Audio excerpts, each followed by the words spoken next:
Is there a quick way to tell how you met Sandy and what you said to her? Not, well, if you go through the how you met her, that could take a long time, because I know this story, it's great. But when you sat down with her on your date and you asked her a question, could you tell that story? Because I think it's not only useful in terms of Keith Cunningham dating advice, but I also think it's actually really relevant to people's clients and customers and simply finding out what is important to them. So we're on our first date. We had known each other 15 years prior and hadn't seen each other in 15 years. This is the first time we had seen each other, and it's a first date. We're 3 hours into the first date. It is a spectacular first date. And I looked at Sandy at the end of 3 hours, and I said, I'm about to ask you a question I've never asked another woman in my whole life. And she kind of braced herself and said, okay, what is it? And I said, what do you want? And she said, what do you mean, what do I want? I said, what do you want in a man? What do you want in a relationship? I said, at the time, I was 50 years old.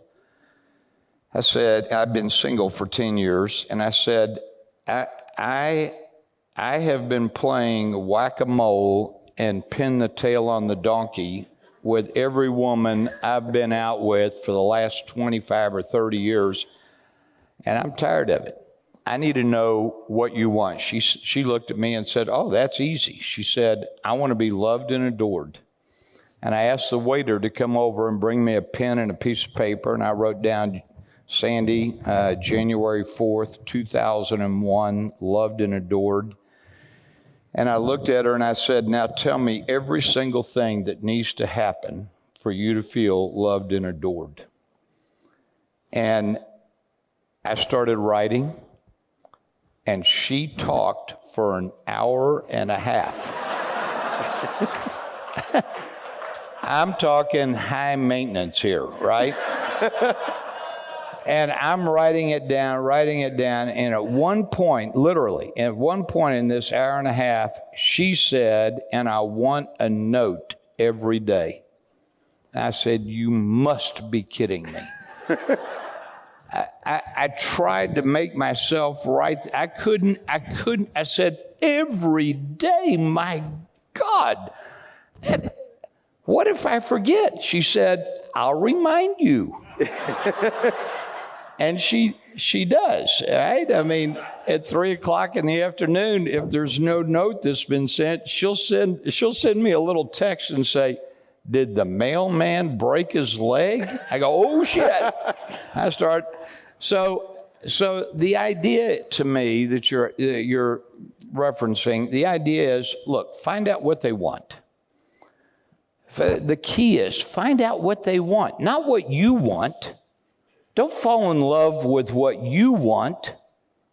Fall in love with your customers. What do they want? And we make the mistake of business owners of believing that the key is to figure out what we're passionate about.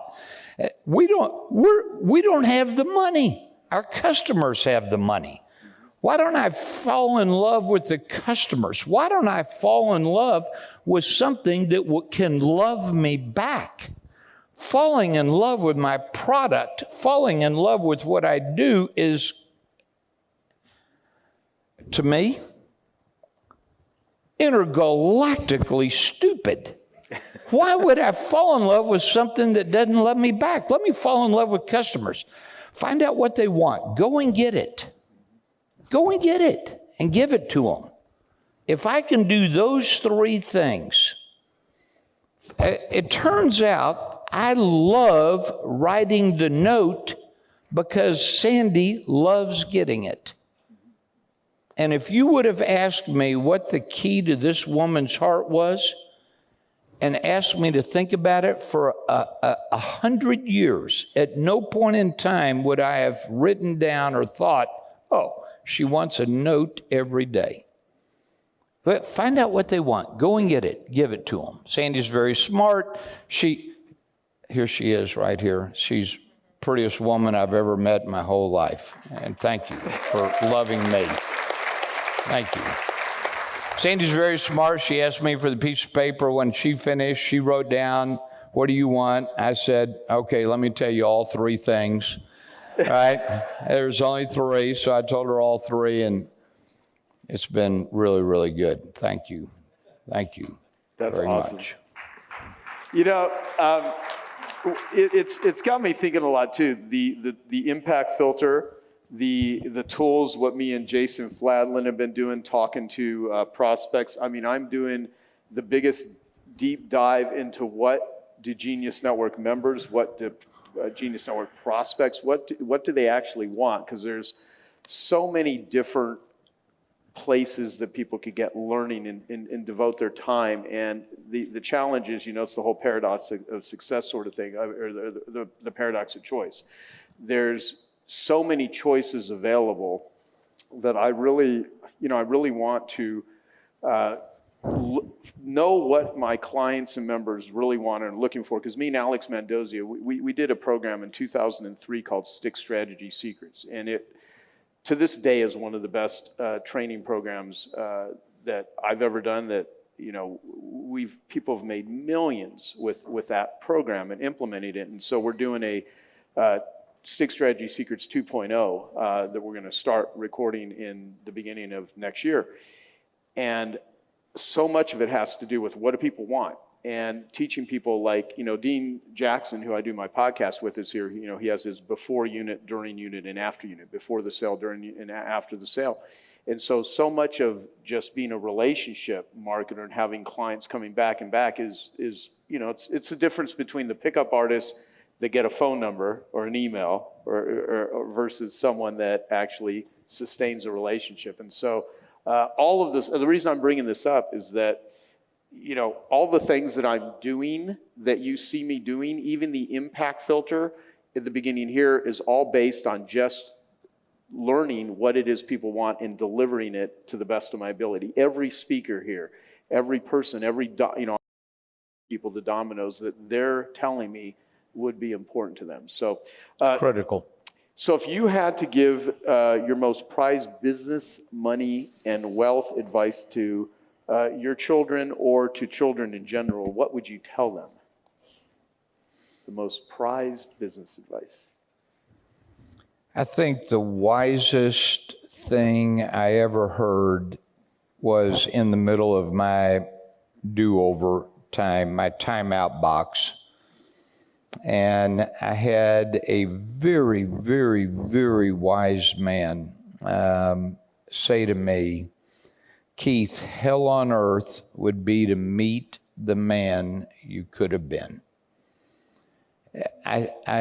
That's now been 30 years ago. There has not been a day in the last 30 years where I haven't thought about that idea. I heard somebody say one time that at the end of most people's lives, their biggest regrets are not for the things they did, but rather for the things they didn't. And I want to be able to meet the man I could have been, look that guy in the eyeball and say, I know you. Yeah. I am you. I think the opportunity that all of us have, and if I could give my children advice, and they've heard this, play for keeps. This thing goes really, really fast. And the older I get, the faster it seems to go. I've been aware for a long time that there is a tension that I have. And the tension is I'm not particularly excited about growing old. On the other hand, I'm not really that interested in dying. Right. Right? And those two are somewhat incompatible thoughts. All right? So I'm aware that this thing goes really fast, and I'm aware that if I don't play for keeps, if I don't play at a level of mastery, if I don't play at a level of excellence, so to me, success is getting there and excellence is staying there. Yeah. And how do I need to think about my life in terms of creating the excellence and mastery so that I don't have a regret of meeting the man I could have been? Hey, I hope you're enjoying this video, and I want to let you know that I have a new book that's come out, and if you'd like to get it absolutely free, there's a link below in the description, or you can wait till the end of this video, or you can simply go to joesfreebook.com and you can get a copy there. Changing one word persuasively. So suppose you want to co-create with your customer base your new line of products or services, or you want to ask them about how to best improve what you have for new models and so on. And this co-creation, it's the biggest thing right now in marketing. Right? What we typically do is to ask people for their feedback, ask for that information by saying, could you provide us with your opinion on this topic? It's a mistake. Because researchers have found that when you ask for someone's opinion, that person takes a half step back from you, a separating step, and they go inside themselves for the answer. Interesting. If instead of asking for their opinion, you ask for their advice, they take a half step towards you. Wow. Wow. And you've created a partnership, teamwork, collaborative frame in their mind. And here's what the research shows. Now, when they encounter your products or services or your brand, they're more supportive of it because they feel more a part of it. They feel a merged identity with it because they've moved into that identity with you by providing advice instead of an opinion. I love it. I love it. So one method of approach is repelling, the other is attracting. Right. And so it reminds me of the quotes, people support what they help to create, and the others, if you let them plan the fight, they don't fight the plan. And I utilize that with my team in my own company by having everyone do teamwork together, but you just gave me a whole nother way of thinking about framing it. In fact, what I like, there's a quote, people don't sink the boats they're riding in, right? Yeah, yeah. If you can get them to see them great. As part of your enterprise, it's both of your boat now. You're both riding in that boat. They're not going to torpedo it. Yeah, so because one of the things that I have always thought of in marketing, and I learned this from studying sales copy and persuasive words, when you're not having the advantage of being face to face with someone and you have to use words to persuade. And so part of it is the communication, how you say it, the frequency of it, the usefulness of it.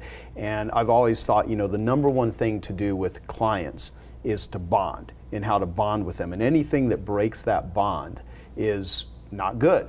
And alignment is critical. Like in business, the way that my new marketing book, which is coming out, currently titled Joe's Marketing Book, and we're crowdsourcing different titles, although everyone seems to love the title Joe's Marketing Book. It'll be out in a few months, it's all about ELF. You can have an ELF business, which is easy, lucrative, and fun, or you can have a half business, which is hard, annoying, lame, and frustrating. And I think learning persuasion is going to give you an ELF business, because if you don't utilize what you have researched and proven and studied, then to do anything other than what you're saying is hard, annoying, sometimes lucrative, and frustrating. And so I look at like any sort of thing that I can do that's going to give me a greater advantage, that is going to get a better result, to not only study it, learn it, and apply it, is just idiotic. And now in some cases you can't fix stupid, so some people, they just don't get it. However, knowing that there is knowledge out there, knowing there is a method that will improve things is critical. And I only want to align myself with people that are aligned with me. And I think the greatest joy of using persuasion and getting someone into a better position to make their lives better is if they wanted to go along with it. Right. It wasn't like trickery, it wasn't manipulation, although sometimes you persuade people into directions that they don't want to go, but it's actually good for them, so you can argue that you're doing them a favor. However, anything that can be set up to just, I think people love to be sold, they hate to be pressured. And if you do things in a certain way, it doesn't even occur to them that anyone's selling. When anyone is really, conscientious and cares about us and gets us into something to exchange our money or our time or our energy for something, and it actually helps you and you like it, that feels good. Everyone loves that.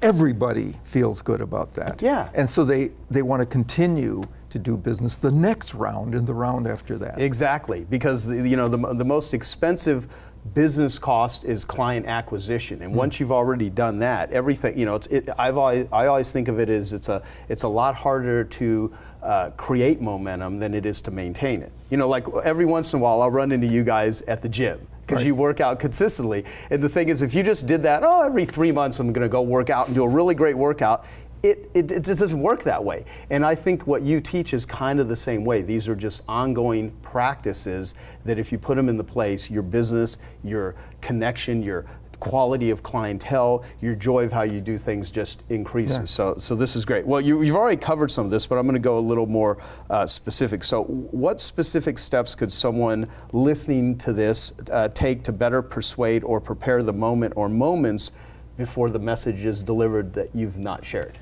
So let's take as a step back and provide a general approach. It is to focus your attention on your message. What is the strength of your message? What is the strongest element of it? The thing that if people say yes to it, makes it most wise for them to say yes, right? So that they will benefit, right? What is it? Identify that thing and then reverse engineer the persuasion process to the moment before you describe that thing, so that you've aligned people's consciousness and their sense of who they are with the strength of that message. We just saw, you could make me a comfort-oriented buyer. You could make me a cost-oriented buyer. Depending on what you put first, if you put fluffy clouds or coins in the background of your landing page, I become that person. Now, if you know that, and comfort is the strength of your product, you've got me. Right. I'm going to rate that as important. I'm going to search for it, and I'm going to use it to determine how to behave. Well, I'm not sure if it's in the second chapter or third chapter in your book. You talk about playing French music or German music. Explain that. So there's a study that shows that if a wine shop owner plays German music for a particular time of the day, people buy more German vintages. If he plays French music, they buy more French vids because they're put in a German or a French state of mind. Right. And now they're going to behave in ways that are aligned with that state of mind that's been installed by something as background-based as the music that they're hearing on the PA system. I always listen for words that you say, because it leaves so many strategic clues on what to do. Installed. So if you sit and think like, okay, I want to sell more of my thing here. What do I need to install in order to set it up in order to do that? So let me give you an example that's just worked for me. I've got a colleague who I've worked with for a long time over in the psychology department where I'm housed. And I needed a big favor from him. And I sent him an email. And I said, Don, I'm working on a project. I don't have the information I need in my files, but I know you have it in your files. I'm going to call you later to get that information. I would really appreciate it. You just planted that seed, yeah. So I called him up. He said, Bob, I know why you're calling. I can't help you.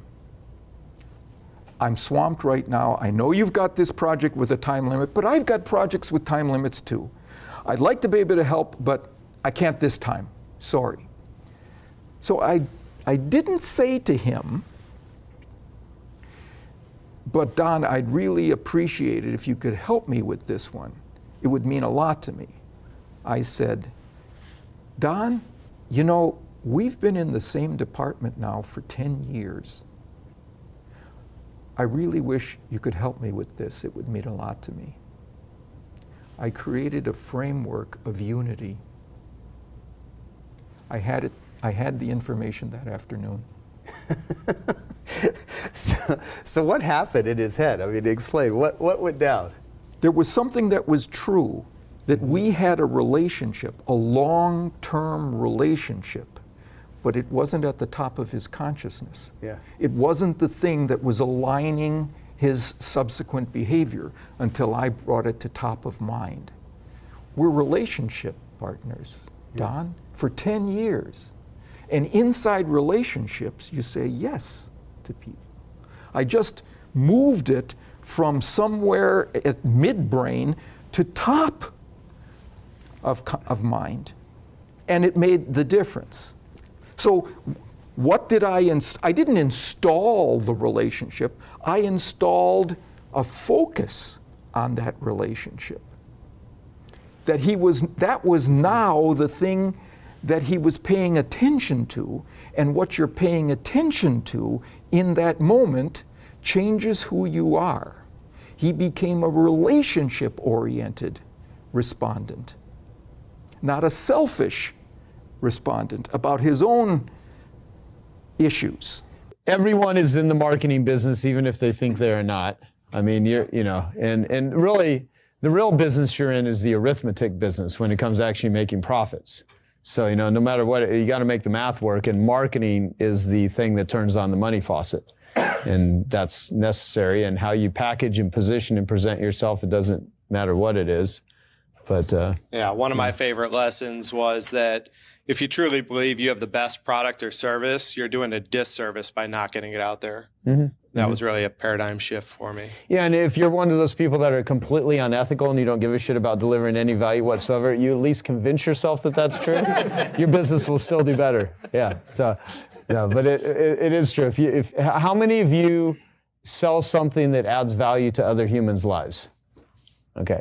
So there's no relationship between being good and getting paid. There's no relationship. And so there's a huge relationship between being a good marketer and getting paid. And that's, that's where, and marketing makes selling easy and in many cases unnecessary. Because if you don't have marketing, then you have to rely on selling. And there's nothing wrong with that. It's just, selling is just, marketing is just leveraging the ability to sell in far more effective ways so that you're communicating and you're packaging and you're presenting as effectively as humanly possible. I mean, and I learned marketing, many of you know my story. I was a dead broke carpet cleaner living off credit cards. So I never wanted to learn marketing. I just wanted to eat. I wanted to be able to pay my bills, and marketing is the one area where I was a good carpet cleaner, but I didn't know how to get anyone to hire me for my services until I started to learn how to effectively communicate that. And it was great that it was, something as boring and mundane as a carpet cleaning business, because when you have to figure out how to successfully sell something that nobody wants to buy, it actually puts you really in touch with, what do we say about this? How do we talk about this thing? And that's where, what I learned, that helping people make a buying decision, taking the complexity out of how to buy, and educating people on all the things they don't know that they don't know, is one of the most effective and also one of the most ethical ways to actually sell anything. So I think everyone should be a education-based marketer. And those of you that don't, because a lot of times people are like, well, I hear all these coaches and I hear these speakers that are talking about information, but I don't really sell information. And I don't know a single business category where if you don't put information in front of it, is not going to make it better. So I was selling carpet cleaning, but I created a consumer awareness guide. I had 24-hour free recorded messages and free reports, and now we got videos and we got social media and all this stuff. But if you're not putting information in front of what it is that you're selling, the product or service, you're just not going to sell it as effectively. So in reality, everyone is an information marketer if they're, wanting to do the best they can possibly do. So that's my rant on that. So. Like Joe says, always it's easiest to sell. Like if you're selling food, sell it where people are hungry, Yeah. kind of stuff. And A starving crowd is really important if you're going to sell. I mean, the perfect example. Sorry, I'm just kind of I'm hijacking this No, thing. that's perfect. I mean, everyone's gone to a sporting event or some sort of event where you're a clean eater, you're trying to do well, but you haven't had dinner. And at first the cotton candy and the popcorn and all the shit that they're selling, I'm not going to eat any of that stuff. And then 2 hours later, you find yourself eating a hot dog because they got supply and demand on their side. If you have supply and demand on your side, you don't need to be a great marketer. The analogy I use is if the world supply of toilet paper ran out tomorrow, you don't need to be a great marketer to sell toilet paper because I don't think toilet paper existed until the 1800s. And I've thought for hours, what did they do before that? But because I'm like psychologically messed up. But the thing is you don't need to be a great marketer. You just put you don't need social media. You don't need a website. You don't need anything. You just simply need to put a cardboard sign out and saying, I got toilet paper, $50 a roll. You're going to sell it. However, most people are not in that sort of position where you have supply and demand on your side. So that's where learning about marketing effectively. And what are you ladies laughing at? I'm dying over here. I'm looking back there. They're both smiling like they're making fun of. Googling what they did before toilet paper. Yeah. They're looking at pictures. Yeah. And it's one thing where someone has a smile, but if the smile looks really deranged and weird, I start thinking. Progressively gets larger, the smirk. Yeah. Yeah. Look at these. Yeah. So, Eunice, would you like to say anything? Okay. So no, but that's the whole thing. So that's my little rant on the effectiveness of marketing, and certainly everyone is here because they're interested in the subject, or why the hell would you be in an I Love Marketing meetup group, right? What would you recommend to the entrepreneurs out here that have books and courses and teach and do seminars, and then people that don't have that, they're in brick and mortar businesses, anything that would help them with building and growing their profits in their business? I think one of the most important things when you're building any business is to decide ahead of time what kind of business you want to end up with. And for me, I wanted to work 3 days a week, and I wanted to have a 50% profit margin. And I didn't know how to do that in the beginning because I didn't understand direct response.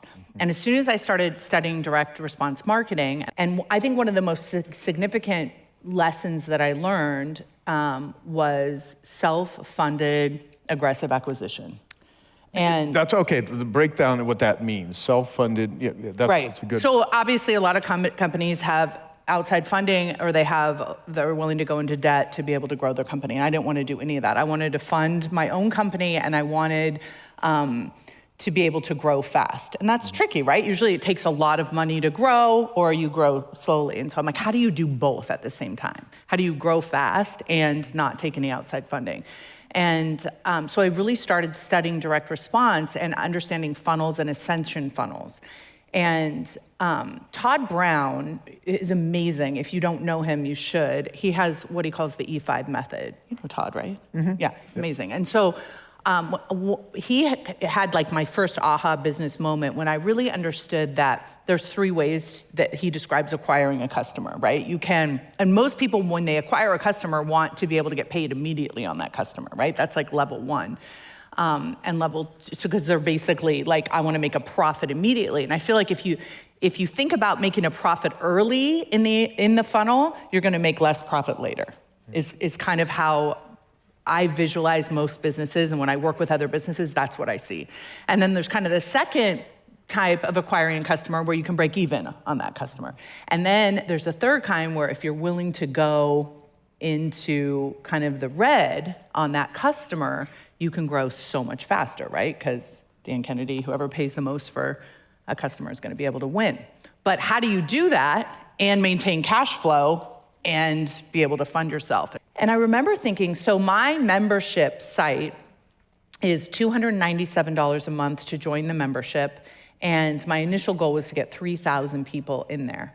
And I had this idea, and then my back end is 18,000 for a 6-month certification program. And so I had this thought, what if I was willing to use all the membership money as just marketing money, as just money to fund the marketing for the back end? And that was like a $12 million business. And it was just, the money, how it's divided up, this was just kind of a mental construct for me, right? But as soon as I did that, as soon as I was willing, and you have to have your data dialed in order to do this, but as soon as I was willing to do that, my business just exploded. That year we went from 5 to 17 million. Okay. We were willing to do that. So you went to 5, and how many team members do you have right now? Because this is a very interesting model. 20. 20 people, and 20 you're doing employees. 50 million a year in Yep. revenue, and you're netting, I mean, you're doing well. Yeah. Yeah. So that mindset of being able to look at that pot of revenue that comes in as marketing dollars, It's kind of crazy, right? To think about it that way. It's actually very smart. Yeah, it is kind of crazy. It scares people when I make that suggestion to them, because it's so interesting to me to talk to other people about money. Usually people making less money telling me that I'm doing it wrong. It's fascinating, but when I read this work from Top Round, I was like, wow, like I had never thought of that. It's like, if you want your money up front, right, and you want to be able to cash it in, then you're not going to be able to fund your own business. You're going to have to get outside funding, and I just never wanted to do that. I wanted to be 100% owner. Yeah, no, and we talked about that also when you were at my house a few days ago, where like I have equity in over 27 companies right now, and I still, whenever I get a deck of people pitching me, which comes all the time, and now I'm like, I don't even want to even think about any sort of investments for someone that's not in Genius Network, because you have to meet with people and talk to people. I always send it to John Raymonds, this guy over here, this dude. He's an impressive individial. He never brags, so I always brag about him. He's sold his first company for $500 million, and then he's just a smart investor and just a nice guy. What's funny is, this dude, compared to most info marketers, are always taking pictures in front of their stupid planes, and which usually aren't their planes. No, you have a real plane. You own your plane. I'm talking about the ones that are using it as a prop, that they rent the plane for like an hour and then act like they have a plane. Those douchebags. But the influencers of the world. But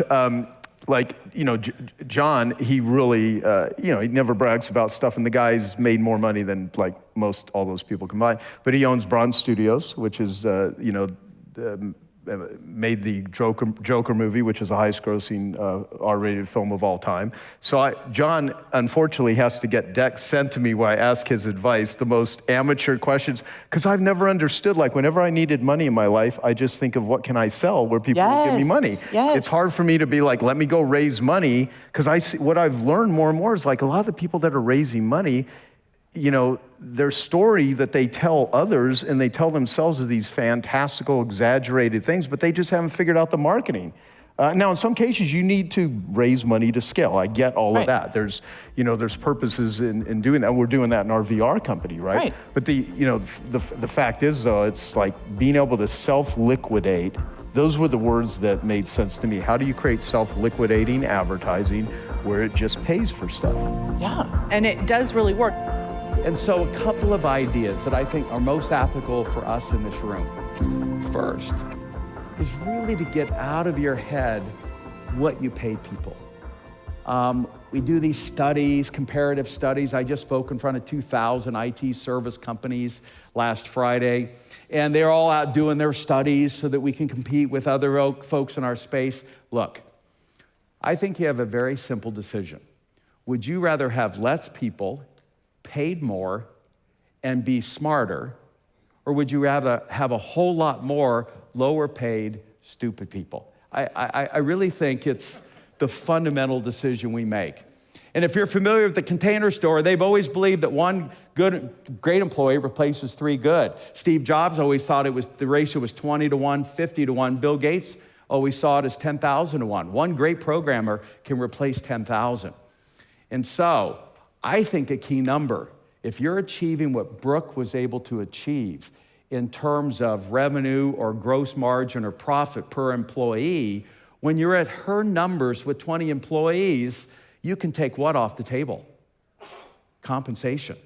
And so our partner, Andy Bailey, Telecom Stories, it's not Facebook or Google, but when he started with our habits in 2004, he's averaging about 75,000 gross margin dollars per employee. We think that's the key number. By focusing on that, he was able to quadruple it, 4 times his industry.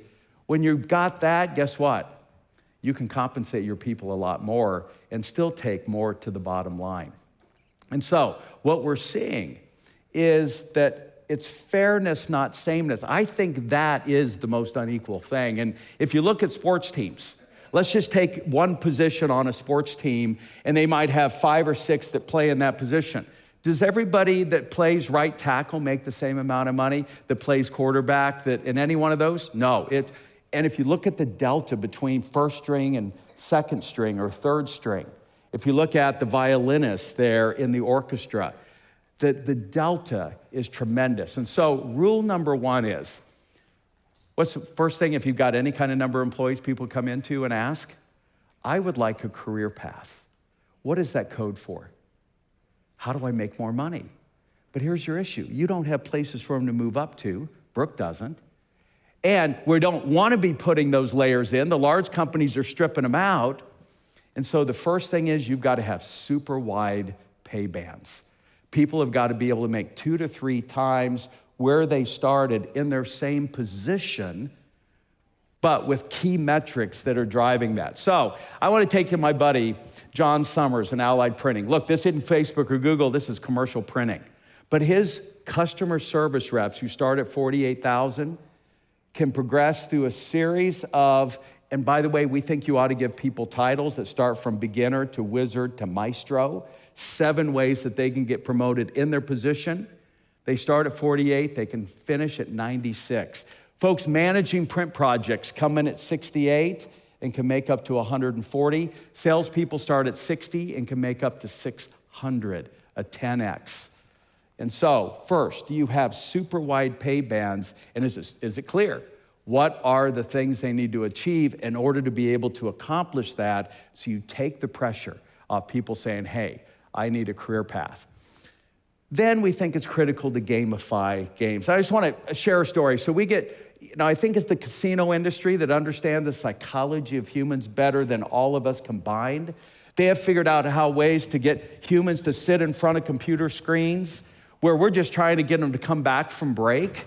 I mean, have you been to a casino? Folks don't even want to pee. If they could pee right there, they would, right? They want to be served up food. And by the way, you're having trouble having people work all night? It's not an issue at casinos. And which way is the compensation moving? And so I'm like, what has that industry figured out? So we get called into HSN, and they're call centers. We're just trying to get folks to upsell. They've got this whole pile of money they can't give away. And so what we did is rather than give money, we said, let's give people chances to get movie tickets, dinners for 2, flat screen TVs. We had enough money. We parked a car out in front of the call centers. And the result, if we'd promised it, we never got the contract. Upselling increase, not 16, not 60, but 260% as a result, just by gamifying the results. And last, then I think it comes back full circle to sharing. So I just want to share one quick idea that again we got from John Summer, and it comes back to bonuses. And so first of all, I don't think bonuses ought to be paid out any more than once every year, sometime way after the end of the year. If you pay it out quarterly, it feels like what? Part of the regular compensation, and so it starts to become like an entitlement. But here's what John does. Because he already pays people fairly, and they can make twice as much, and they know how to do that within their existing position, his retention in that industry is crazy. And when you're making twice what everyone averages in the industry, you've got it right and out of sight. So John's got the base and all of that figured out. So what he does with the bonus is he only pays out 50% sometime after the end of the year, and then the other 50% vests over the next 5 years, 10% in each of those buckets. So as people stay, what's happening to that future buckets? They're getting bigger. And so now we play to Robert Cialdini's psychology. People do more to avoid a loss than to get a gain. And so I've got to think twice. Am I going to leave 5 years of increasing buckets of money, which, by the way, you're doing employees a favor. First, 2 2 reasons people also leave: you make me work with stupid people, and you make me do stupid stuff. And what we want as a company is, if we have great people, I want you to retain them. You lose a good person, it's hurting everybody around. And number 2, a lot of your folks don't have savings. That's one of the real tough things, even those that are high paid. Now they've got 5 buckets of money that are building out to maybe pay for college, pay for that down payment on a home or whatever. And a company's gonna have to offer a huge signing bonus to make up for 5 years of vesting bonuses. My name is Ryan, CEO of digitalmarketer.com, and exactly, I want to talk to you about how to transform from a personal brand, from a guru brand, into a profitable, scalable, and if you want to, sellable brand. Now, obviously, you don't have to do this if you don't want to, but if you want to, it's kind of a cool thing to know how to do. So that's what we're going to talk about. Now, there's a big problem, and I guess this is the reason that I want to talk about this today. It's a disease that I see infecting so many of my friends in the entrepreneurial world today, and I call it Guruitis. And it's literally every single CEO I know wants to be the next Tony. Now, there's nothing wrong with this. If this is what you want, that's fine. But in my experience, what so many people don't realize, and the big challenge with Guruitis is, while very often you look really successful on the outside, inside you're stressed beyond belief, because you're thinking like, how do I maintain this facade? I gotta look like I got my stuff together right, and really I'm kind of screwed up like everybody else, right? You're also exhausted because you're the one doing all the work, right? You're out there doing everything. There's only so much that you can have other people do. And the worst thing is you're trapped, right? You're trapped. You're trapped because you are the business. Worse, you're trapped because you are the product. My business partner, Roland Frazier, who you saw up here earlier today, he refers to that having a dancing bear business, right? You're the dancing bear, and when the bear stops dancing, the bear stops getting paid, all right? So my goal, my hope is to at least give you a path, give you an option to de-gurifying your business, again, if you want to. I know many of you would actually, though you don't like to admit it, would much rather be famous than rich, and that's cool. That's cool. But if you're like me and you're mostly in it for the money, then I want to show you how you can build a business, transition away from a pure guru into a business that's maybe a little bit more sellable. Now, where I came from, definitely, I've been doing this since 1999, made my first sale online in 99, and have kind of started out in the guru space. I mean, I was running stupid ads like this, talking about, look at me, I'll build your funnel. So I went from doing jackassy kind of stuff like that, to, with the help from a lot of smart people, helping to launch the brand digitalmarketer.com, which thankfully is relatively well known by enough people to keep my family fed. And it's now a real company and everything. And it's a company that thankfully has value outside of me. It's a company that if tomorrow we wanted to sell it, my partners and I would make probably more money than we needed for a while, right? Not Roland. Roland, if you know Roland, he spends all his money on way too expensive wines. He'd be done in like a month or 2. But Perry and I'd pretty much be fine.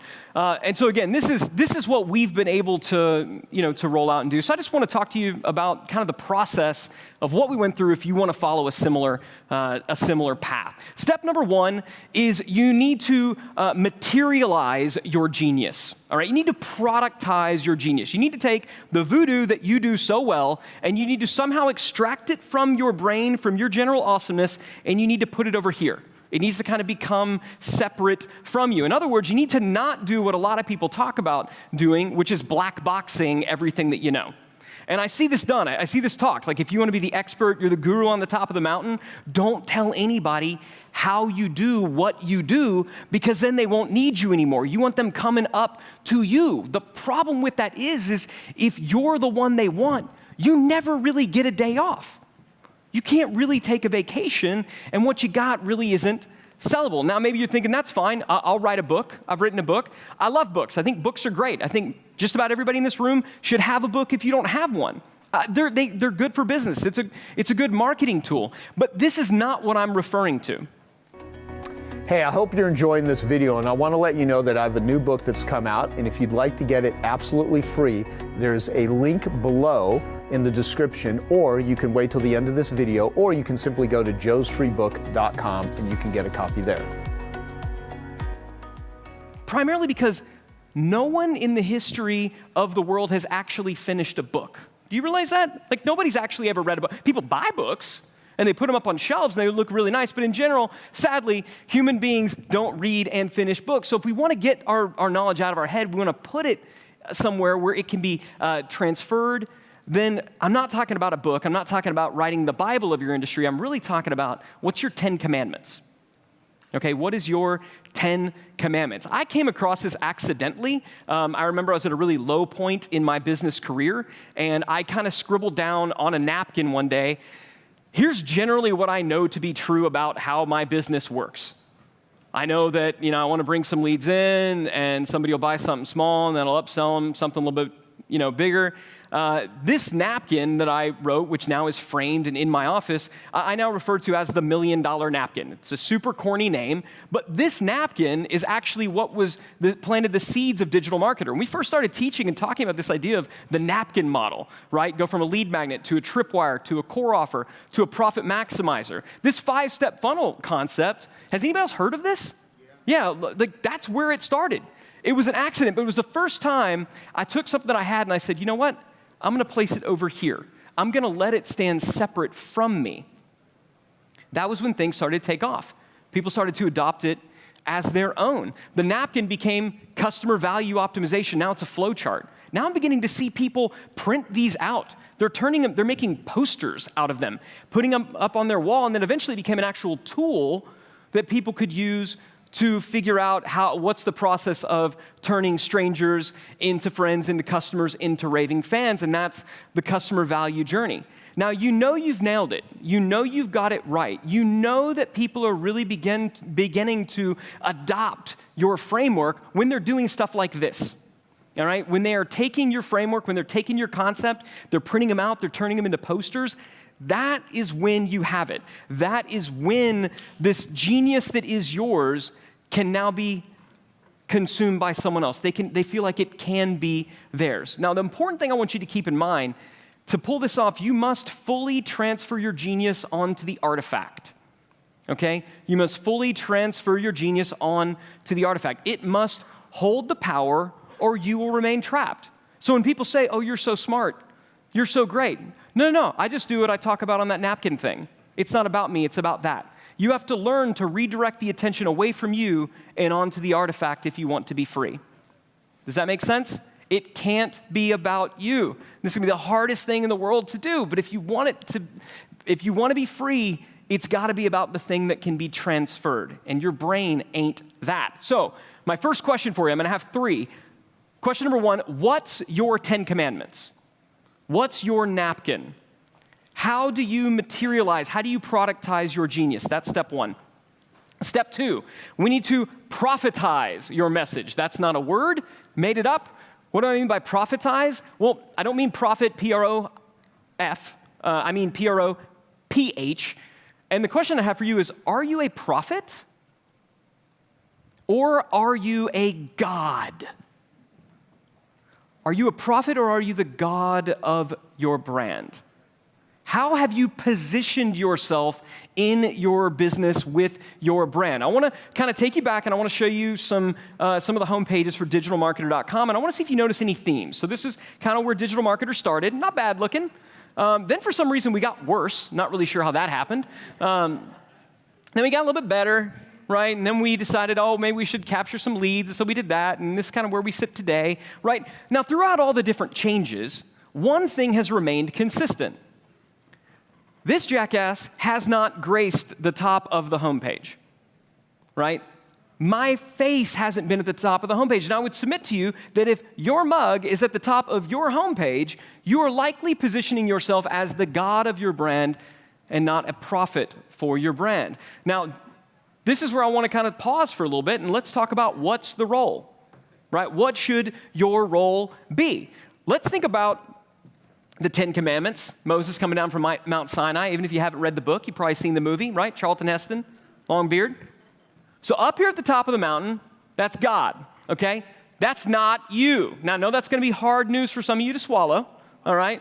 That's not you. And the reality is you don't want that to be you because God doesn't get a day off, right? God doesn't get to take a vacation. Who are you? You're the messenger.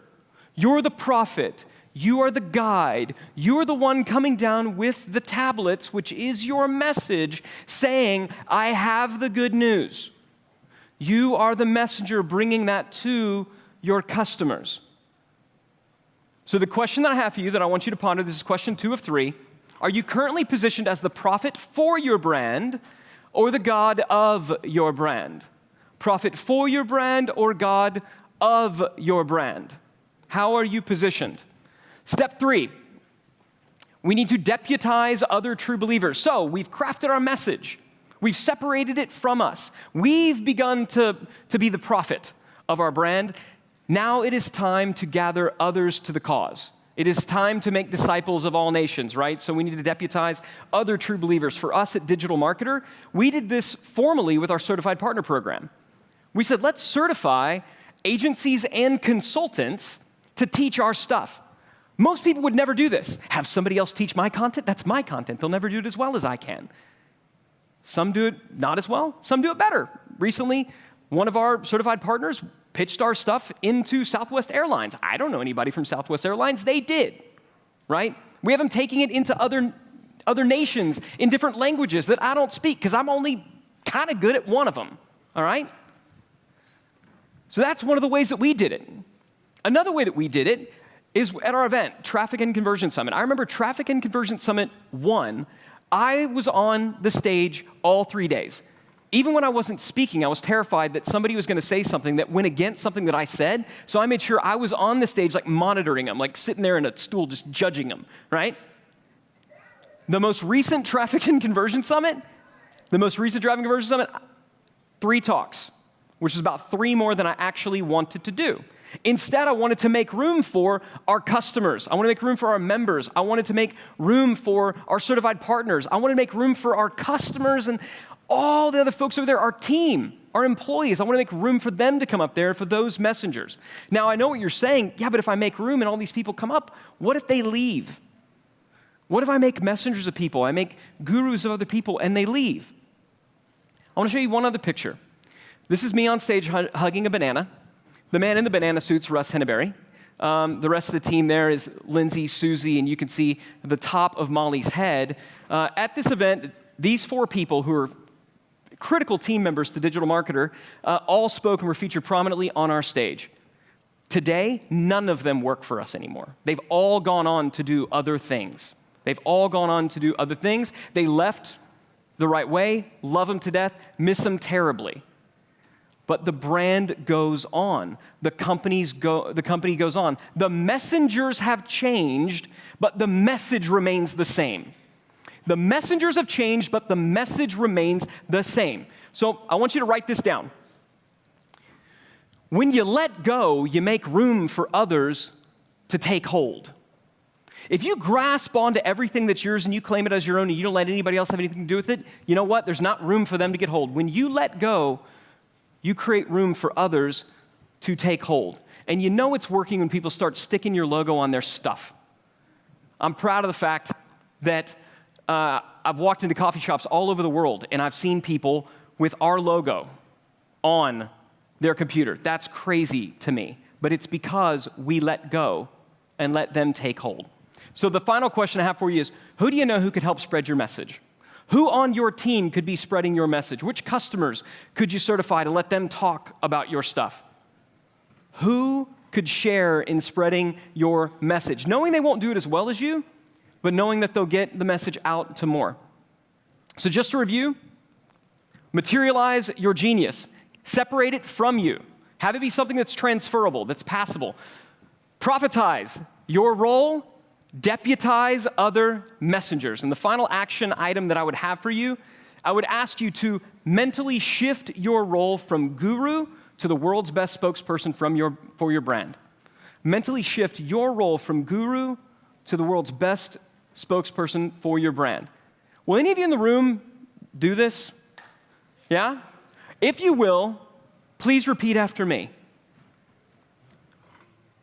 I am not my company. My company does not own me. I own my company. Say it again. You own the company doesn't own you. That's what I wanted you to hear. Thank you. What are some of your favorite action steps that you've written about? And Dave Asprey's in the room. Where's Dave? Okay, Dave did great interview with Ariana, and thank you for the shout out. I want to point something out that's always, it's a little subtle thing, but I noticed it. Like, I introduced you to Dave, and he did an interview for you. He has a big following, people that listen to his podcast. And, he says, he thanked me in the beginning. Little things like that I love.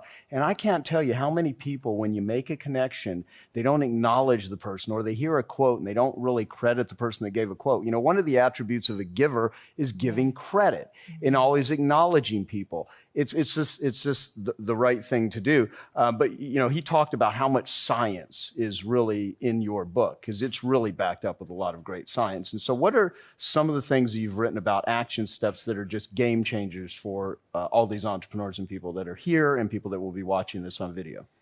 So specifically, and thank you, Dave, I loved our interview.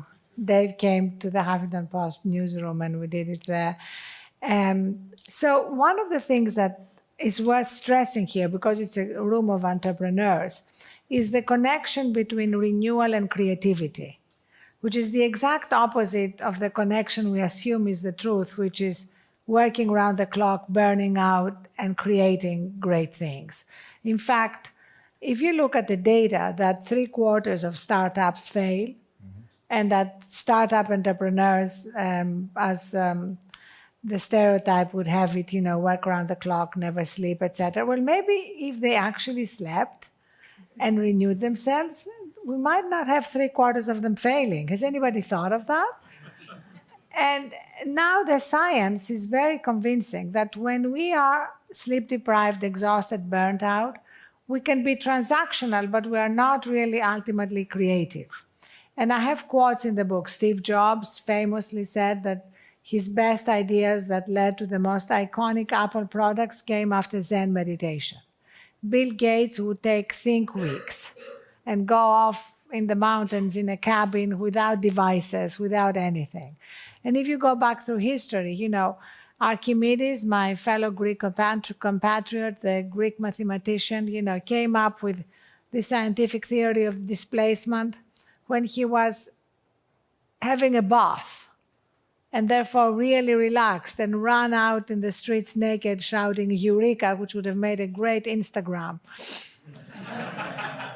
And, Newton sitting under a tree having tea, contemplating, and the apple fell, and the theory of gravity. So, it's like endless examples. The whole point is that if you want to be creative, if you want to come up with great ideas, it's much easier to do that when we are not operating from burnout and constantly on deadline. So one of the ways that, of course, we need to do that is by learning to disconnect from our constant thoughts, our mind. And somebody here mentioned the obnoxious roommate. I write in the book about the obnoxious roommate living in our head that constantly questions, doubts, puts us down. You guys have it too, but we women have it much louder, right? So how do we learn to silence that voice? So I have a couple of steps in particular. One of them has to do with learning to put our devices outside our bedroom before we go to sleep. Because we need to have a transition between our waking life and our sleeping life. Whenever people say to you, I can't sleep, it's because they can't silence the mind. And it's very hard to silence your mind. If, as most of us do, we just stay on email or texting or whatever until the last minute and then we crash. So very important. How many of you sleep with your phones by your bed? Okay, you guys are successful. If you stop doing that, you'll be even more successful, I promise. Just take your phones at the end of the day and charge them outside your bedroom. Because if the science is incontrovertible. If you wake up in the middle of the night for whatever reason, you're going to be tempted to look at your data, especially if you can't go to sleep right away. And that, A, makes it harder to go to sleep, And B, your sleep is not as deep and recharging. And it's not worth it because you all know that when you wake up recharged, there's nothing you can do, right? Life is there to be taken. And another connected part here is to really recognize that very often we carry a lot of projects, things that we thought we would do, that we are not going to really do. So having regular life audits. I mean, I had a recent life audit during which I decided, you know what? I was never going to learn to become a good skier. I'm a lousy skier. I was hoping one day I would become a good skier, but realistically, I'm not going to invest the time and energy to do it. So it was very liberating to realize that you can complete a project by dropping it. So as far as I'm concerned, skiing is done. When I go skiing now with my friends or daughters, I sit by the fire, drink hot chocolate, and read a good book, and I feel just fine. And just listen to I Love Marketing on your headphones. I love marketing. Yeah, I will do that. I'll try that next time. The thing you said about well, let me ask you this: what about hula hoops? Are you good with hula hoop? No, but I'm willing to try that. Okay. Have you ever been to Burning Man? No. Okay, just curious, because I wanted to see if there's another side to Ariana. I just don't know. So the thing you're saying about not sleeping near your phone, I don't do that, and I'm an addict. An addict is either in their active addiction or I believe in the disease model of addiction, that it's a brain disease. And my brain does not do well if I have electronic friends, because they aren't friends when I'm trying to sleep. I live in a 2-story home, and I keep my phone downstairs because it is a magnetic force that seems to be more powerful than my willpower and ability to manage it. And it does tempt me, and it's annoying. And I simply, when I even go to hotels, I will keep the phone across the room, because when it's next to me, for some reason, it's just a temptation. And although that's a subtle piece of advice, I've talked to a lot of people that do that. It's very difficult. And there's little hinges swing big doors. And these little things that you can do make all the difference in the world. What is the average sale of the person? And then what's the lifetime value of somebody, say, over the last 3 years? That's a great question. So our average cart value is about $100. Okay. Here's an interesting stat. Non-members, people who are just customers, are the lifetime. So lifetime value in the given 12-month period was $160. Our members have a 8.1 more times propensity to buy the non-members, and their LTV is about $888 or $889. Yeah.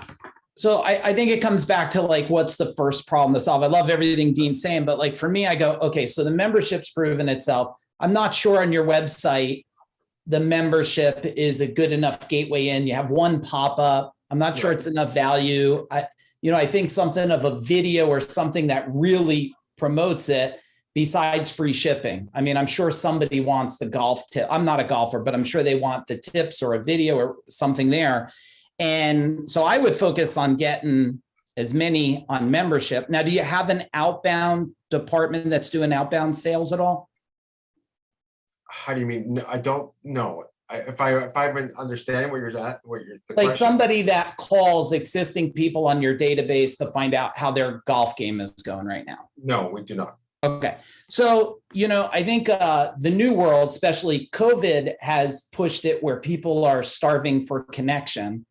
So if you could put an outbound department, you could outsource this, but every time somebody joins the membership, somebody's calling in to congratulate them, welcome them, and then starts, because one thing, I'm not a golfer, my partner is, and I watch 2 golfers and they just vomit golf talk for ever. So if you could get someone on there and in between the golf talk, you're well, tell me about these shoes you're doing, or you're not using Walmart clothing to go golfing with your buddies or something. So you can increase sales there exponentially. And the last thing is, there's 2 more. One, do you have a formal referral program that's either in place or working now? No. Okay. So I think that's low hanging fruit to have a referral program that, and I think there's two types of referral programs. There's one that's like, hey, refer someone, you get something. And then there's the like charity program, right? The 1+1 model that Tom Shoes, like for everybody that buys a pair of shoes or does something, I'm going to do something good for the world. So I would consider that. And the last part, if you're still convinced that it's really a lead generation problem, which I'm not convinced at all. I think based on your members outbound, like you, to me, I could see 10 million quickly here, but affiliates, of course, are going to be quick ways. I would imagine Tesla drivers, Mercedes drivers, Genius Network members that work with people that could afford, or play the game of golf where they're regular, or groups like, Tiger 21 or financial advisors. I think there you're going to have a place where you have the easy fishing ground without spending money on marketing. So maybe a couple points you could take from it. Great. Thank you for the feedback. And one of the things that we heard many times is like affiliates and affiliate programs. But I mean, I have no clue how to do that, any of that stuff. Well, let's do it. Like you could do it real quick here. One, you could just ask people in the chat bar, hey, does anybody know anybody that's golfers? Is there some way that we would be able to give them value? So I think you have an audience already here. And then the other thing is, how do you get buyers to buy more, understand how buyers think? So I believe surveying is, now outbound survey is going to be great because you're going to get that connection. But also just doing an email survey of what do you like best? What haven't you purchased? Have you seen this? Or whatever type of survey that gives you a little emotional intel into how they're thinking about you. And I also don't know your, based on your website, for me, it looks like any site you'd go to buy a bunch of stuff. So I'm not sure there's what we would call like an X factor positioning, something that's makes you very, very unique. Like, hey, our golfing stuff, you're never going to have to worry about like some crazy beetle coming through it, or, some crazy rash you're going to get from it, or we have sweatshop making it. Like, so I don't see that competitive uniqueness in there. I agree with that. Totally. You know what I forgot to do, and Mike and Dean are obviously know each other. Mike, I didn't introduce who the hell you are and what you've done. So Mike has actually built, very big businesses. Give the quick bio bragging about who the hell you are and what you've done. All right, cool. So I built a plumbing, HVAC, electrical business, took it from under $1 million to 32 million under 10 years. So I had 200 employees, 165 trucks, double-digit profit. I sold that in 2017. In 2014, I started a company called CEO Warrior, where we coached the blue collar space. In 2020, we did 40 million in coaching. I sold that company in 2020 to a PE firm. I'm still a shareholder. And now I own a company called Food Dog Group that pretty much my theory is, in order to 10X anything, you got to 20X yourself. So I help people 20X themselves today. And then I have a company called Business Forge, where we take equity in companies to help them grow and exit in the next 3 to 5 years. So. Yeah, so I just want to give some context, because he's super smart marketer, and he knows how to build a business, and he's been super supportive of Genius Recovery and what we do in addiction recovery. So just cool dude. So and he was posting a whole bunch of stuff that I thought, yeah. And when someone has some insight here, I mean, that's, I never try to make this around. Yeah, this is the easiest thing for me right now too. I just, Dean, what should he do? That sort of thing, Mike. And I just sit here, people think I'm smart. It's actually kind of funny. But yeah, so that's so Dean, go ahead and add to what Mike has suggested and stuff. How do you see it right now? Yeah, I don't look at them as separate things, either or. I look at, you're going to drive all of it, right? So you're going to have the, what Mike's describing, of course, is some after unit strategies. And part of the thing that, is the sort of wisest thing you can do is separate them as separate units of your business, even just, the way you think about them. Not, you look at your after unit as the sole business. The only thing is to come up with ideas, just like what Mike was saying, that can further what you do with the people that you already have a relationship with, right? So through different product lines that you might expand, or different relationships, different people that you might affiliate with to introduce new things to your existing clients, to orchestrate referrals among those. I don't know whether you measure that as a separate thing, or how you sort of approach the idea of generating referrals. So it's certainly an amazing way to to grow. Then the before unit, we look at that separately and think the best way to think about your before unit, and I'm speaking to everybody now because these things are universal in whatever business you're doing. The best way to think about your before unit is as a supplier to your during unit. So the job of work of the before unit is to supply new customers to the during unit, right? At a profit. That's really what it is. If you could have a, if you can kind of create a metric that, what would you be happy to, pay for a new customer? And that depends on, knowing the lifetime value of what your customers are, knowing what your margins are, your, how much you can allow to acquire a customer. Have you ever thought or looked through to see, like, what would you cheerfully pay for a new customer? Dean, we haven't looked at it on that granularly of what we would pay for a customer. We've had numbers before. I think earlier you mentioned about, like, doing digital marketing, and if it was profitable, everybody, but that's short-sighted. We used to do the same thing. If we sold something for $100 and our margin was $50, 50% of it, plus the cost of advertising, as long as we made 1x, we were like, we gained a customer, and we thought, the number that we kind of came around was like 20, if we could get a customer for $25 and then convert them into a member. Yeah. Well, that's the thing that becomes then what you're in your during unit. The moment somebody buys for the first time, what are you deploying to immediately advance them to buy the next thing, to become a member, to continue on that path that's going to turn them into a long-term customer? And, looking at the things, one of the, if you have good margins on things, often one of the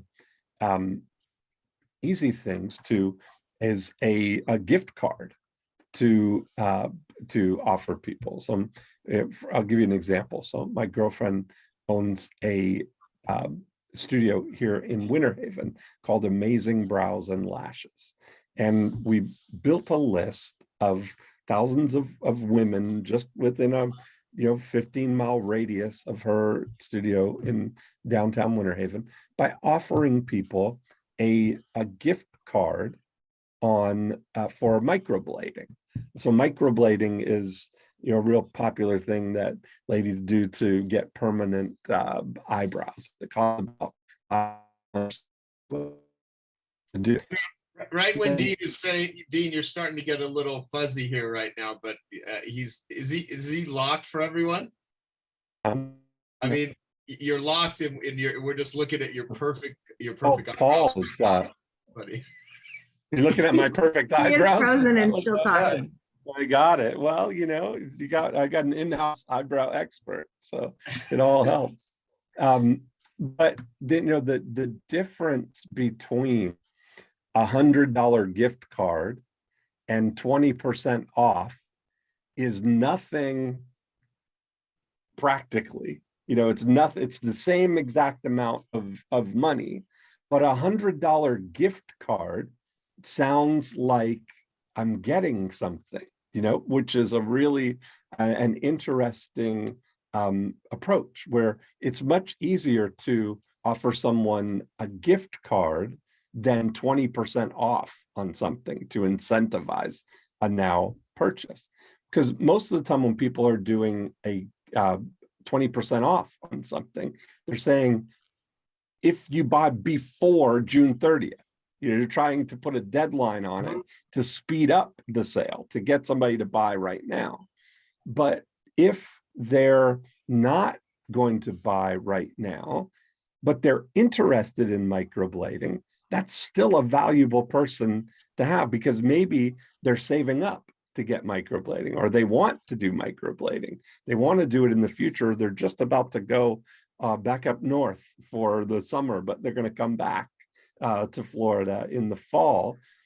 You can grab and bookmark a future intention, a desire that you have, by downloading this gift card. And now we've got a list of visible prospects who live within 15 miles of her studio, who are 30 to 65 years old and are women and are interested in microblading. So much so that they downloaded a $100 gift card for the purchase of getting microblading, right? So that became the driver of building the list. And we were able to give away gift cards for under $2 on Facebook ads, So, you spend $2,000 to build a list of 1,000 ladies who, that's the core of her business now. Every week she sends out email to them, offering all of the things that she does with her super signature. She's been able to grow the spa, continue to add new machines or equipment. They've got all these facial devices and things that they use that cost thousands of dollars, but they're all enhancing now all of these ladies that they serve from the neck up, basically, everything to do with your eyebrows and lashes and facials and permanent makeup, all of the adjacencies to what started out as just microblading. So when you look at, if you were to think about even a golf shoe, a gift card for, if you say you've got a 50% margin, if you give somebody a $50 gift card to use towards shoes, your cost on that would be $25 to build a new customer, just like what you were saying was your happy number, But the thing for people to download, it's such you get everybody, right? Anybody who's interested, I don't need new shoes right now, but I'm going to get this because I'm going to need them in 6 months, or I'm going to need them, these ones I'm almost ready for, or I do need another pair, or whatever it is, that you're gathering people who are doing that. Now that's just one thing, but information is another way. If you were to put together even the summer 2022 golf shoe catalog, Yes, that information is a great thing, where that in combination with a gift card, or even if it's a $20 gift card or a $10 gift card or whatever it is, when somebody downloads a catalog, I've discovered that catalog is like a magic word. We were doing I've got a client who does bathroom remodels and in Miami, and we were doing ads offering a kitchen or a bathroom planning guide, a bathroom planner. And we were generating leads for about $2.40 for bathroom remodel leads. But we switched to the 2022 bathroom vanity catalog, and the leads went to $1.30. Wow.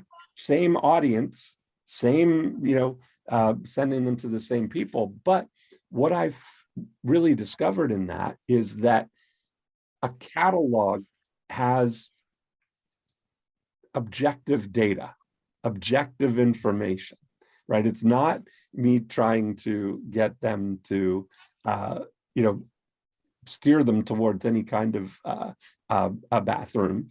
A planner sounds like I'm not sure of what I want, but a bathroom vanity catalog gives me an economy of information that is going to be very valuable to me. You're going to get pictures. You're going to get a variety of choices. You're going to get all the technical specs and the prices. So instead of just an idea book or an inspiration guide, you're getting something, your people are, anybody who downloads, of course, a bathroom vanity catalog is the only reason somebody's doing that is they're in the market for a bathroom vanity. Same thing with anybody who downloads a gift card for microblading. The only use for it is to get microblading, right? So Dean, does that look like you do Facebook ads and then you send them to a landing page where they have to put in their email address and then we use the lead ads product on Facebook where they don't even have to leave Facebook, and Facebook auto fills the form with their name and email and phone number if you want that, but they automatically fill it with the Facebook information that they have. So all they have to do is click the button to say, yes, I want, send me the catalog, or send me the gift card, or whatever you decide to offer, and you can offer, if you think about one of the ways that I would think about this as a lead generator, I separate, all they have to do is, I say, looking at separating the compelling from the convincing, if I keep my eye on the prize of building a list of golfers, that's who we're looking for. So now I would look at who else wants golfers. I did some work with a company in Canada that did party rentals, and party rental company. So, oh yeah, you're from Toronto. So this was McLean party rental in Toronto. So that at that time, it was the father who had built up the business. The kids were taking over. I believe they've sold the company now again. So, but this was in the, late 90s, early 2000s, where we were working together, that they, I asked them, what's the best thing? What's your largest check, right? What's the jackpot thing that you could do if you could get any kind of customer? And they said an outdoor wedding is like the big ticket thing, because you get the tent and the all the furniture and the tables and the linens and the dishes and the porta potties, and not the luxury porta potties and generators and lights, all of the stuff. It's like a big ticket thing. But picking a party rental company is not a sexy thing, and it's not a decision that brides are in a hurry to make, right? It's like further down. If you take the timeline from "Will you marry me?" Yes, to I do, that can be a year or 18 months of a timeline. And picking the party rental company is a long way down the list of priorities that you might have, right? But if we go upstream, what are the things that must also be true if you're going to need a party rental company to fulfill your outdoor wedding? The base thing is that you're getting married and you want to have an outdoor wedding. That's the thing. So what we did was we put together a directory of 100 great places to have an outdoor wedding in Toronto.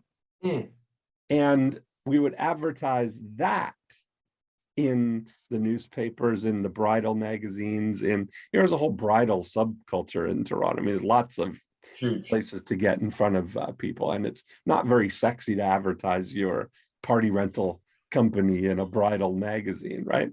But when you are getting people who are just in the process of planning their outdoor wedding, I mean, it's pretty high on the list. As soon as somebody decides they're going to get married and they're going to have an outdoor wedding, the next thing is, what's the date and what's the venue, right?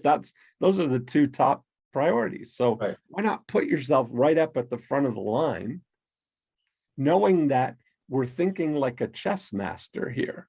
You're not thinking about that we want them to use us for this, for their party rental company, but we also do get all the information. Now, we're able to turn that into a profit center because there are other people who are not party rental companies that also want to find brides early in the process, including the venues that we're featuring in the directory. Some of them want to stand out and have a feature ad in the publication. Florists, music, DJs and band bookers, all of that stuff that we were able to align with and turn the lead generation into a profit center. And that's where, when you think about the before unit, if somebody's outside of the logistics and the stuff of the during unit of your business, because if you're running a business that's doing $5 million, you're probably stretched with a team that's very busy on, there's a lot of logistics of running the during unit of a business, right? Yes. So separating it and having somebody only be worried about how can we get more people on the list, and having somebody who's a driver of the after unit whose only concern is nurturing lifetime relationships, orchestrating referrals, presenting, other ways that you can expand and deepen the relationship with the people who buy. Those are really, those are big strategy kind of decisions that you can make. Right. It's funny you mentioned that. One year we gave away a free pair of golf shoes on Facebook. Right. I think we generated like about 6,000 leads. Of course. And you think about that one thing, a free pair of golf shoes. Yeah. We did that. I worked with a summer camp in Toronto just a couple of years ago. We did, right before COVID, we offered a free week of camp to and generated thousands of leads in the GTA. Right. Of people who now have kids that they want to go to camp. And it's just like, a huge explosion. So I think that's the driver, is getting new golfers in the before unit. But as Mike pointed out too, the big and immediate opportunity is getting the people you already have a relationship with to buy more, buy again. Right. Yeah. I think we do a decent job of that part of it. Mm-hmm. We squeeze that. I mean, there is still some low hanging fruit, like he mentioned, 100%. Getting more database is, yeah. And I like how at Wimbledon, I may look at some of these experiences too. I sat at Wimbledon a few years ago with a friend who owns fuzzyyellowballs.com, which is a tennis instruction site, Will. And I was in London because I was doing a Breakthrough Blueprint event. I do small, boardroom style events where we have 10 or 12 people, and we spend 3 days focused on applying the 8 profit activators. And I drive it all by sending emails saying, hey, I'm coming to London for a marketing mastermind, and we're going to spend 3 days applying the 8 profit activators. Would you like to join us?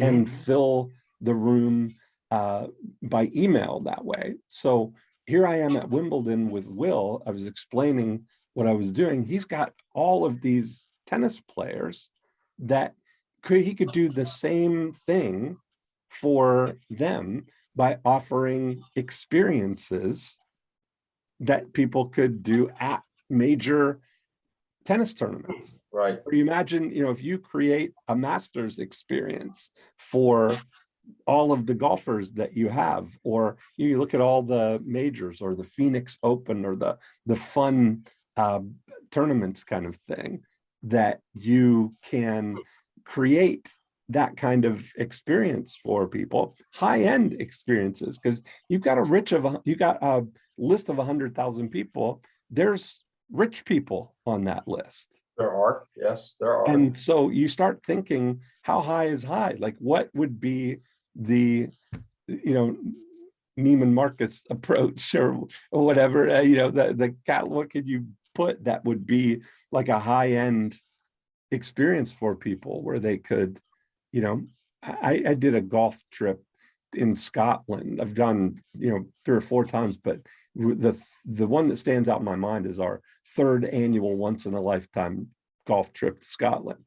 And that was we used a company called Perry Golf, which is like a luxury golf provider. They've got these coaches that are like private jets with 8 facing club seats, and they do everything. They organize. We played all the British Open courses in Scotland. We stayed in the best hotels. They handle everything, and that kind of you could, with somebody as a division of that, have an opportunity to do things like that. So Will came back, put together an experience for the DC Open he lives in Washington, and it was a $10,000 experience. And I forget how many people he had, but it was like a big hit that he put together. And he started doing those things now, the US Open, Wimbledon, Australian Open, where people could come. He'd set up an experience with a player, like a meet and greet or a clinic with Martina Navratilova or with the Bryan brothers or whatever. So you get tickets to the event, you get accommodation, they basically handle the trip there. And so you start thinking creatively about all the things that you could put together there, Yeah. That's fascinating that you say that, because we have friends like I don't know if you're a golf junkie, like with regards to golf, like technical, like shafts and stuff. Right. Are you?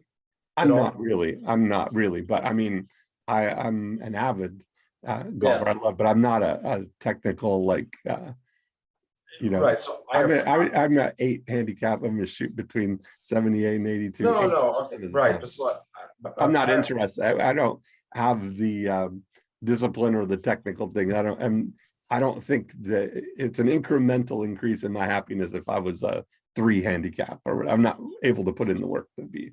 So I don't really share this with a lot of people, but I have friends in the golf industry, like club fitting. Yeah. And shafts manufacturers like that. Have you heard of KBS shafts? KBS? Yeah. So KBS, he's a personal friend of mine. Oh, wow.